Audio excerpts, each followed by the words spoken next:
feel very exposed. Hi!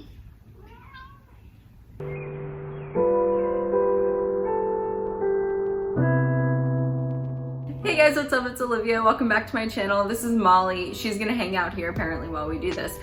Today we're doing a book tag as voted on by you guys in my Instagram poll. Follow me at Olivia's Awkward on Instagram. I usually ask for input on videos there on Wednesday, so you know what I'm gonna do for the following Tuesday.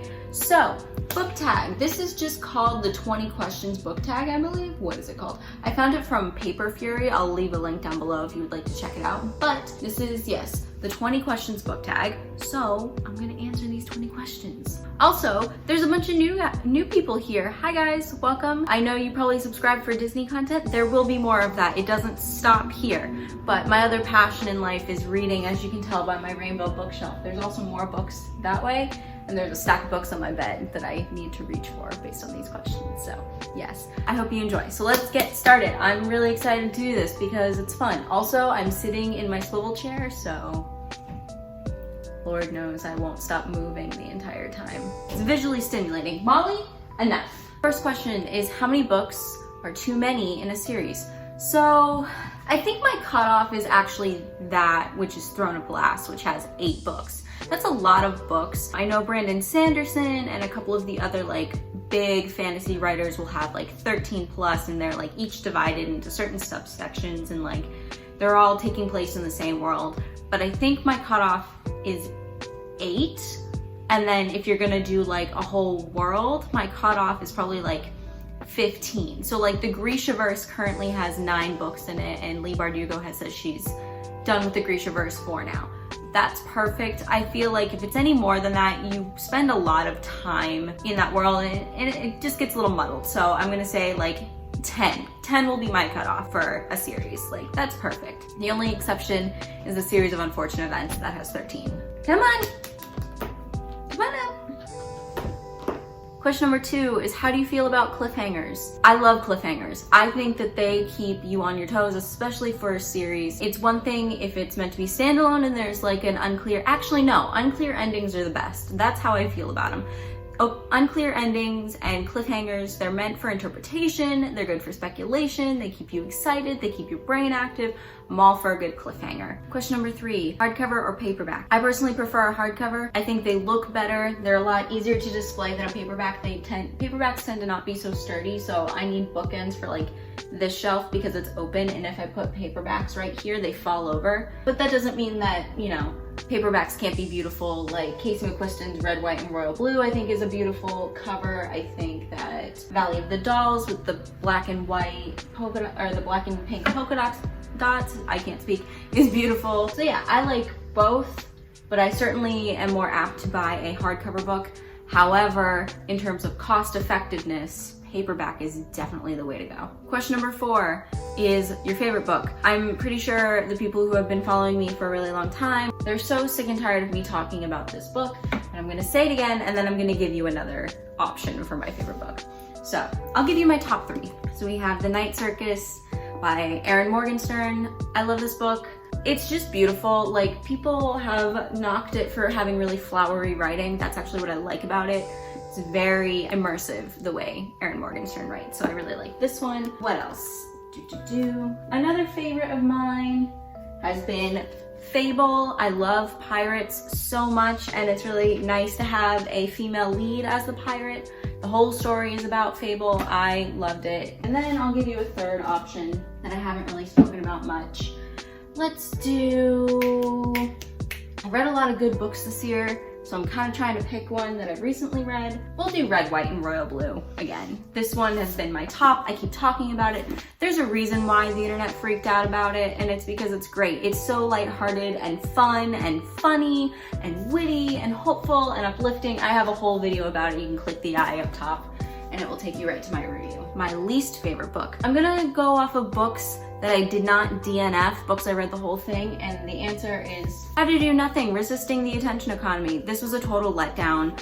This book was supposed to be about how to like effectively use the internet and not be like constantly seeking validation from it, but instead it turned into this woman is just bragging about how great her life as an artist is and what she gets to see and how she's so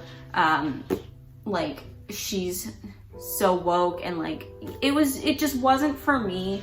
And it was talking about her own, and it's her own personal experience, which is fine. You can talk about your personal experience, but it started off more research based and ended in bragging, and I'm not for that. I think that she had some valid points.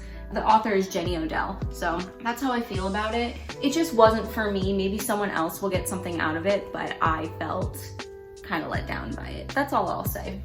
Maybe I missed the point. It's a very real possibility that I missed the point, but that's just how I felt about it. Question number 6, love triangles or no? I'm just gonna, for the most part, no. If they're in YA, maybe. That's my final answer, is maybe. It depends on certain ones.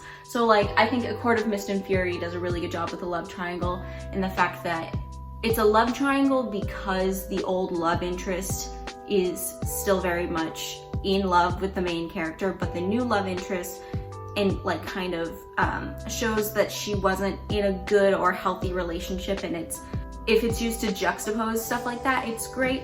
However, the love triangle that is the most frustrating to me is actually Twilight. It's just ridiculous. But the other one, Leigh Bardugo. I love you. I love Shadow and Bone. This trilogy is fantastic. It's very fun. However, I don't understand how they ruined an entire game. This is not my joke. I saw it on Instagram. But the joke of Alina got Kiss, Marry, Kill so wrong. Like, how do you get it so wrong between Mal, the Darkling, and Nikolai? Anyone but Mal, that's all I'm saying. And then, like I said, Court of Mist and Fury does it well. Number 7, the most recent book you couldn't finish. So for my June, I forget it's June constantly. For my June TBR, I said I was going to read All the Stars and Teeth. I started reading that and I put it down to read Casey McQuiston's One Last Stop. However, that's not like a DNF, it's just a not now because I'm still very interested in it.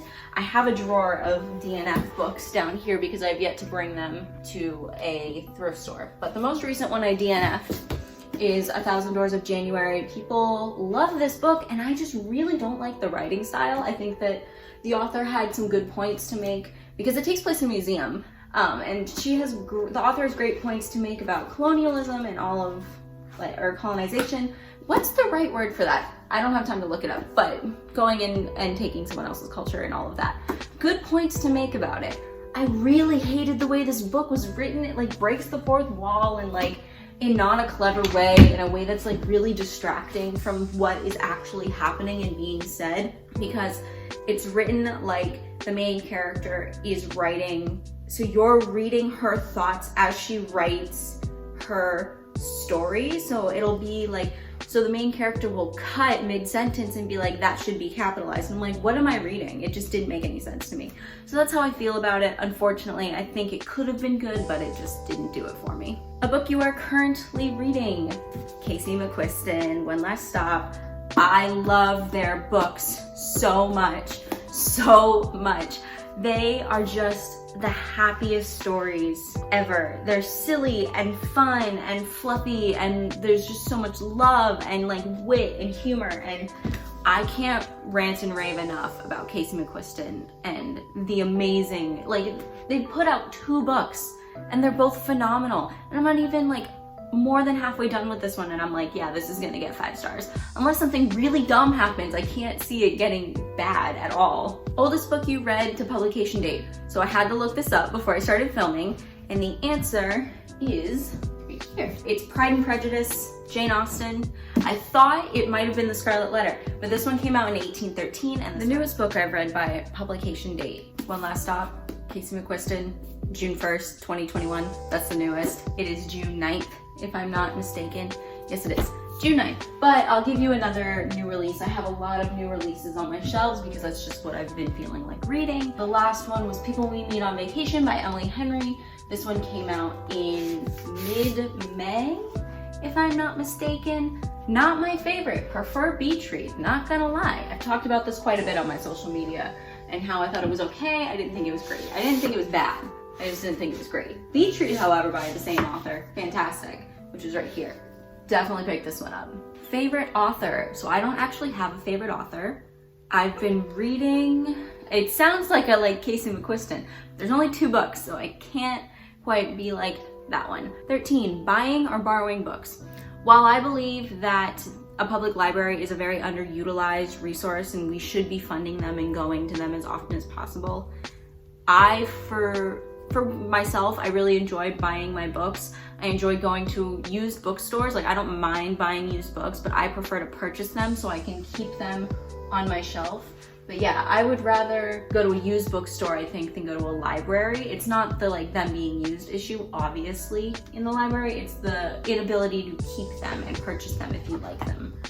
What is happening? Take a drink every time I have to yell at my cat. 14, a book that you dislike that everyone seems to love. I already mentioned it. People We Meet on Vacation, all the 10,000 Doors of January. Oh wait, better answer. Queenie by Candace Carty-Williams. So I didn't like this book because I didn't like the main character. I thought she was really selfish. I kind of didn't like the way she was acting, and I understand that this is all about mental health and she shouldn't really be thinking about other people. But there was one point where she's texting her friend in this book, and her friend is like, "My boyfriend hid my phone from me." And I was like, wait, like, I know it's not the point of the book, but like, that's like really an issue. And if one of my friends texted me that and was like, "Sorry, I haven't responded, my significant other hid my phone," I'd be like, we need to have an intervention and like talk about that because it's not okay. And it gets glossed over. But yeah, her behavior towards everyone in her life when they weren't bad people was really like, it's far more complicated than I'm making it sound, because it is a complicated book and it deals with complicated things, and it is one that I recommend because of the subject, but it just like, it wasn't my favorite. The main character wasn't my favorite, so it's definitely like one of those ones that I rate 3 because it's like, it's not a bad book, it's just not for me. Number 15, bookmarks or dog ear. Don't tell anyone, but I prefer dog ear. And the reason I prefer dog ear is because I can never remember what side of the page I'm on, so I reread things that I've already read. Just because you read doesn't mean you're smart. Just because you read doesn't mean you're smart. A book you can always reread. It's Harry Potter. I could go back to the Wizarding World whenever and not be sad. I love Harry Potter. But also my favorite book is The Night Circus, so we're gonna throw that out there as well. I also reread Twilight recently, like a year ago, and I really enjoyed rereading that. It's stupid, but I loved it. 17, can you read while listening to music? No, unless there's no words and it's classical. This chair was a bad idea, guys. No, it has to be classical music, or it has to be like some ASMR, fire crackling in the distance, stuff like that. But if I'm like, I can't get down to Fleetwood Mac and read a book, it just doesn't happen. Question number 18, one POV or multiple? I'm gonna say it depends on how it's written. Once again, I'm not really picky about it. I think the majority of what I read is one point of view, but like Six of Crows has 6 point of views. The latest ACOTAR book has 2, even though it's told in third person, but it says they're like inner monologue, so 2, I don't know. I think I'm gonna say majority of what I read is 1, but I am not opposed to a multiple POV if it's well written. 19, do you read a book in one sitting or over multiple days? Frankly, I don't think there's any point in reading a book in one day. Like, I can do it, I've done it unintentionally, but like, you don't need to do that kind of thing. Like, I like to read them over multiple days. You just kind of soak into it and it becomes less of a challenge and less of a chore, less of a task when you're like, I'm just gonna read because I enjoy it and take it slow. Like, there's no real reason to do that. But if it happens kind of thing. And that means it was a damn good book. The last question is, who do you tag? But I'm going to kind of skip over that because I don't have anyone to tag. You are more than welcome to answer the questions in the comments. I'll leave them in the description so you can copy and paste. However, I'm gonna end this with a book recommendation, and it's gonna be one that I haven't read, so hang on a second. All right, we're ending this with 2 recommendations for you guys. These are cold on my leg, holy crap. This is why I hate wearing shorts. So the two books I'm recommending are two books that are very high on my TBR. I will get to them eventually. So the first one is These Violent Delights by Chloe Gong. This is a Romeo and Juliet retelling set in 1920s Shanghai, and there is this sickness going around that makes people want to tear their throats out. Violent and sounds awesome, so I can't wait to read this. There's a fantasy element, so you know I'm excited. I also do actually really like Romeo and Juliet, but not because it's a love story, but because I just like to, it's just entertaining, so that's why. And then the second one, I've been talking about this forever and I still haven't read it, even though I'm so excited to read it. It is Legendborn by Tracy Deonn. It's another retelling. This is a King Arthur retelling. And basically the main character, whose name I forget, what's her name? When Bree, our main character here on the cover, goes off to college, she discovers a secret society. And it takes place in North Carolina. I think it's gonna be super interesting, very exciting. I think they said this one has 2 magic systems in it, but I can't remember off the top of my head. All I know is it's King Arthur and the Round Table. And if you've ever read Sir Gawain and the Green Knight, first of all, we need to be friends because I read that in English in high school and no one else has, but what a great story.